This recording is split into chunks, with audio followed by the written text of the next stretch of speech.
The New Year's Eve promised a magical atmosphere, but beneath the clinking glasses and festive lights, a meticulously crafted vengeance was brewing. As everyone prepared to make their wishes to the chime of the clock tower, a young woman was orchestrating entirely different surprises for her family. "Happy New Year, mother-in-law, here's your gift." It was an eviction notice. These words landed like a thunderclap on a clear day. "And for you, my love, divorce papers." Hello, dear listeners. It's a pleasure to welcome you to my channel. I'm excited to present a new and engaging story. Enjoy listening. Kira first saw her husband's apartment 2 weeks after their wedding. Prior to that, they had been renting a studio on the outskirts because Artem claimed it was impossible to live with his mother. Despotic and perpetually dissatisfied, Kira nodded, believed him, and was glad they at least had that going for them. They could start fresh, without parental oversight. But by the end of their first month living together, their money ran out. Artem worked as a manager for a construction company, earning an inconsistent 30,000 to 50,000 rubles, depending on which projects closed. Kira worked as an accountant at a small firm for 45,000. The studio rent consumed 28,000. When it was time to pay the rent for the second month, Artem sighed. "Maybe we could move in with my mother after all, just temporarily until we save up for something of our own." Kira gritted her teeth, knowing that temporarily never truly meant temporary in such situations. But she had no choice. Continuing to save for rent meant incurring debt. The apartment turned out to be a 3-bedroom in an old brick building not far from the city center. Bright rooms, high ceilings, parquet flooring. Artem's mother, Zhana Borisovna, greeted them at the door with a strained smile. She was tall and bony, with short steel-colored hair. A heavy chain rested on her neck, and 3 stone-set rings adorned her fingers. She was dressed in a loungewear set that, as Kira would later realize, cost more than her monthly salary. "Well, hello, lovebirds," Zhana Borisovna said. "Come in, make yourselves comfortable. Artem, you remember your room? Go on, in there." Kira had braced herself for worse, but the first week passed relatively peacefully. Zhana Borisovna worked for the tax office, came home late, had dinner, and retreated to her bedroom. They rarely crossed paths in the mornings. Artem left early, Kira a little later. Their mother-in-law was the last to rise. The problems began in the second week when Kira decided to cook dinner. She bought enough groceries for a feast, made a roast, a salad, and baked a charlotte. Zhana Borisovna arrived, surveyed the table, and pursed her lips. "You're quite the homemaker," she commented. "Just in the future, let me know if you plan to cook. I bought chicken, and now I don't know what to do with it." Kira offered a hesitant smile. "I just wanted to do something nice for you." "Doing nice things is good, but I'm used to managing my own kitchen. So, forgive me, dear, but every hostess has her own rules." After dinner, Zhana Borisovna demonstratively washed all the dishes herself, placing the plates down with loud clangs. Sighing, Kira sat in their room, feeling a knot of resentment tightening inside her. "Don't pay attention," Artem said, scrolling on his phone on the couch. "She's always like this. She'll get used to it." But Zhana Borisovna didn't get used to it. She began to find fault with everything. How Kira hung her towel in the bathroom, that the girls supposedly took too long in the shower, that the light in their room was on late in the evenings. Electricity is expensive these days, after all. The shoes in the hallway, the shampoo that smelled too strong. Artem brushed it off. "Mom, stop it. Kira lives here. She's not a guest." "Exactly, she lives here," Zhana Borisovna retorted. "And she could at least say thank you.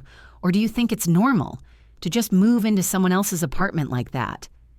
"Whose apartment? I'm registered here too." "Registered?" His mother nodded coldly. "But I am the owner, and I'm reminding you of this for a reason." Kira tried to stay out of these arguments. She cooked quietly in the kitchen, cleaned diligently, wiping everything down until it sparkled. But it wasn't enough.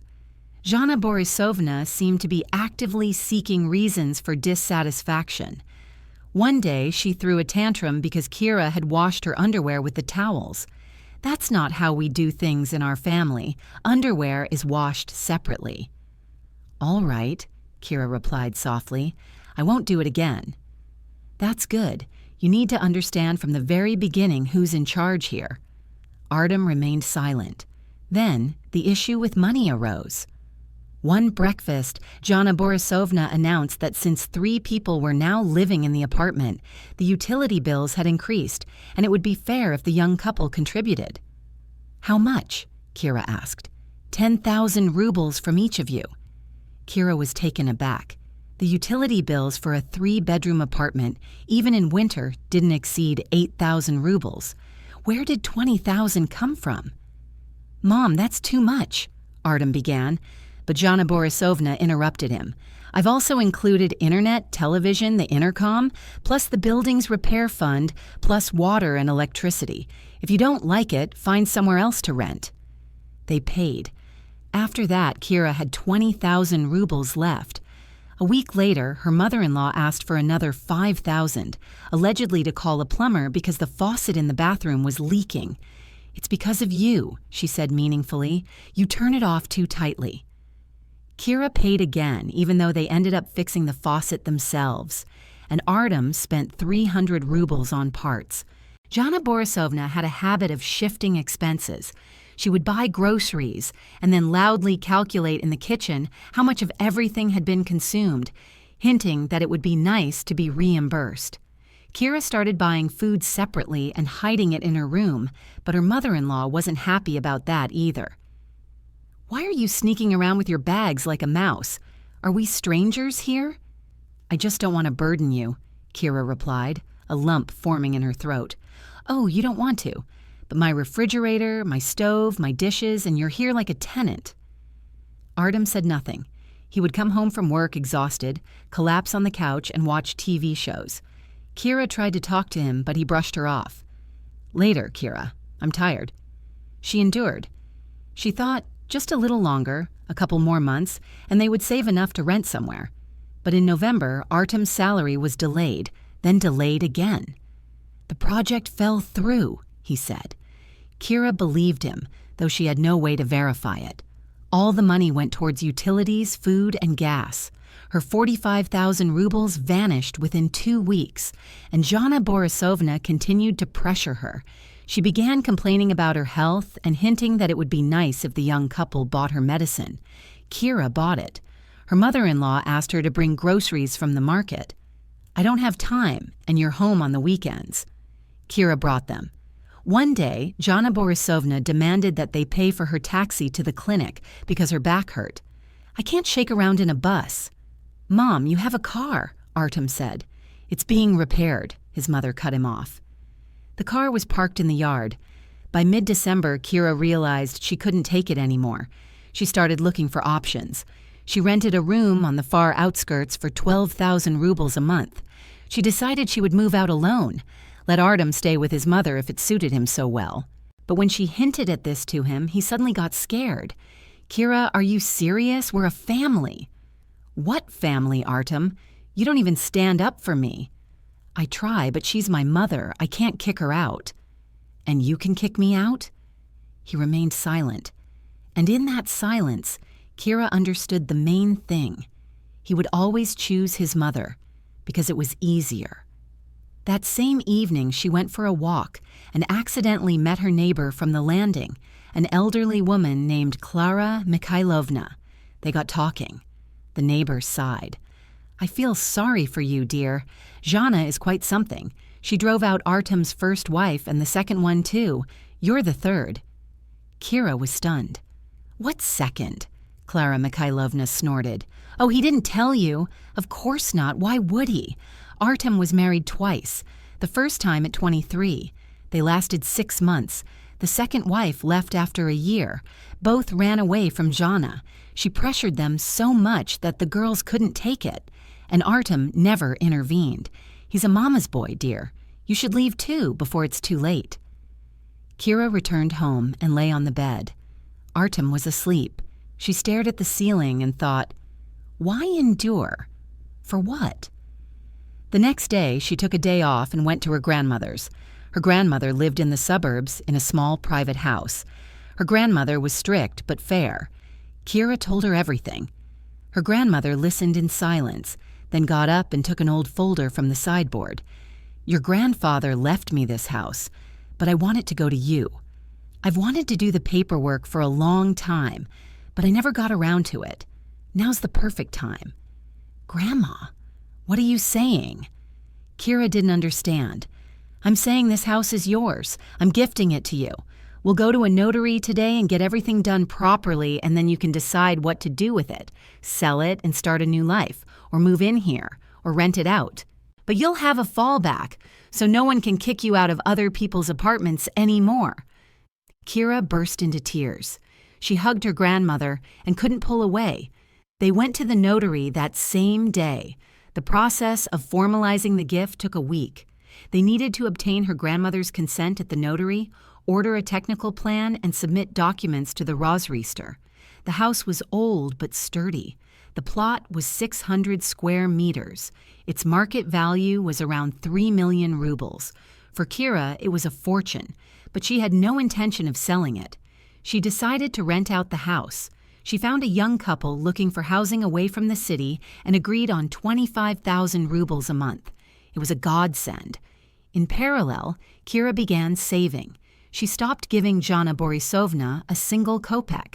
When her mother-in-law once again asked for money for medicine, Kira replied coldly, "I don't have any." "How can you not have any? You work." "I work, but my money is my business." Jana Borisovna turned crimson. "Oh, so that's how you speak now. Artem, are you listening?" Artem remained silent, engrossed in his phone. Kira went to her room and locked the door. That evening, she finally decided to leave. But not just leave. She wanted them to remember. The preparations took 3 weeks. Kira rented a tiny studio for 15,000 rubles, finding the place through acquaintances. She packed her belongings gradually, taking them out of the apartment little by little to avoid suspicion.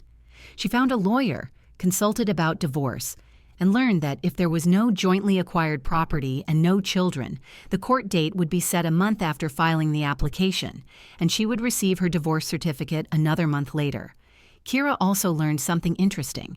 One day, while rummaging through the apartment's documents, Jana Borisovna kept them in an old chest of drawers in the living room. She discovered that the apartment was registered in Artem's name. The privatization had taken place 10 years ago, and he was listed as the sole owner. Jana Borisovna was registered there but had no ownership rights. Kira took photos of the documents and showed them to Artem that evening. "Did you know?" He nodded guiltily. "Yes, but Mom always said it was her apartment, and I didn't argue. Well, it just felt awkward." "Awkward," Kira repeated in an icy tone. "And it was convenient for me to endure her rudeness." "Kira, let's not," he pleaded. "Let's not," she agreed, and left the room. At the end of December, Artem suddenly announced that he had quit his job for no reason. He said he was tired, wanted to take a break, and would find something better after the new year. "You quit?" Kira couldn't believe it. "We don't have any money." "Well, that's why we moved in with Mom. She'll help." Kira understood. He wasn't even going to make an effort. He would just shift everything onto his mother and onto her if possible. That's when she decided to act. On December 30th, Kira woke up at 6 in the morning. She packed her last few belongings, put them in a bag, and booked a taxi for midnight, right after the clock struck 12. She spent the entire day in a daze. Jana Borisovna bustled around the kitchen, preparing Olivier salad and slicing sausage. Artem lounged on the couch, watching some show. Kira sat in her room, sorting through documents. 2 envelopes. The first contained her divorce application, which she would file at the registry office on January 2nd. The second was a printout of the extract from the Unified State Register of Real Estate for the apartment, confirming that Artem was the owner, meaning he could evict Jana Borisovna if he wished. At 11 in the evening, they sat down at the table. Jana Borisovna poured champagne. Artem picked at the salad. Kira remained silent. The clock showed 5 minutes to midnight. Jana Borisovna turned on the television. The broadcast from Red Square began. Kira took out the envelopes. The clock chimed. The first strike. Kira stood up. "Happy New Year, Jana Borisovna!" Her mother-in-law turned, raising an eyebrow in surprise. "And to you too, dear. Here's my gift to both of you." Kira placed both envelopes on the table. Divorce papers and an extract from the Rosriester, so that you, Jana Borisovna, know whose apartment this actually is. Jana Borisovna snatched the first envelope, opened it, and scanned the contents. Her face fell. "What are you doing? Are you crazy?" Artem unfolded the second sheet, the extract from the EGRN. He read it. His face turned pale. "What is this?" "This is a document confirming that the apartment is yours, which means you can evict your mother from it. I just wanted you to know, just in case." Jana Borisovna jumped up. "Artem, say something to her." But Artem remained silent. He stared at the extract, confusion in his eyes. "Kira, wait, let's talk," he began, but she was already putting on her jacket. "There's nothing to talk about. The taxi is waiting." "You can't just leave," Jana Borisovna screamed. "You're on my territory. I won't allow it." Kira turned and looked her in the eye. "On your territory, Jana Borisovna. Read the documents. You are merely registered here. If Artem wishes, he can have you deregistered through the court. So, perhaps you should have been a little kinder to your daughters-in-law? Happy New Year." She walked out the door without looking back. The elevator arrived quickly. A taxi was waiting for her downstairs. The driver helped her load her bags. Kira sat in the back seat and finally exhaled. "Where are we going?" the driver asked. She gave him the address. "My new studio, my new life." On the way, she received a message from Artem. "Kira, do you really want a divorce? Let's discuss everything. I'm willing to change." She didn't reply, simply blocked his number. 2 months later, the divorce was finalized. Kira filed the application at the registry office by mutual consent. Artem eventually signed. Another month later, she received her divorce certificate and that same day met a friend at a cafe. They had coffee and her friend asked, "So, how are you? Don't you regret it?" Kira shook her head. "Not for a second. And what about them? Have you heard anything?" Clara Mikhailovna had told her. After that New Year's Eve, Jana Borisovna had a huge argument with Artem, demanding he take her back. When she realized Kira was already gone, she turned on him, blaming him for everything, saying he hadn't kept her. And then it turned out the apartment was his. She was in shock. She thought she was the owner, but it turned out her son was. Now she tiptoes around, afraid he'll actually evict her. And him? He's just sitting at home, looking for work or pretending to. Jana Borisovna now fusses over him, cooks for him, cleans, and doesn't dare to speak out of turn, afraid of losing her roof over her head. Her friend snorted. "Justice has prevailed." "Yes, only it's not my doing. They brought it upon themselves." Kira met Artem by chance 6 months after the divorce at a shopping mall. He was walking with bags, gaunt in an old jacket. He saw her and was flustered. Kira stopped. "Hi." "Hi." He looked down. "How are you?" "Fine. And you?" "Okay. I found a job in logistics. The salary isn't great, though." "I see." A pause. Artem shuffled his feet. "Kira, I wanted to say I'm sorry. Really, I understand everything now. It's late, of course, but I understand." Kira looked at him and suddenly realized she felt nothing. No anger, no pity, just emptiness. "All right, it happens. Good luck." She walked on, not looking back. In the summer, Kira met a new man, a programmer who rented an apartment nearby. They bumped into each other at a coffee shop where they both liked to grab a cappuccino in the morning. They started talking, exchanged numbers, met again, then again. No vows, no promises, just two adults who found each other interesting. One day he asked, "Were you married?" Briefly. "Want to talk about it?" She shook her head. "Not really, it's in the past." He nodded, understood, and didn't press. She liked that. Her grandmother died at the end of October, peacefully in her sleep. Kira traveled for the funeral and cried so much she couldn't stop. It was her grandmother who gave her freedom. It was she who believed her granddaughter deserved more. After the funeral, Kira returned to the city and for the first time in months felt tired. Tired of being strong. Tired of proving herself. Tired of starting over. But then she remembered that New Year's Eve.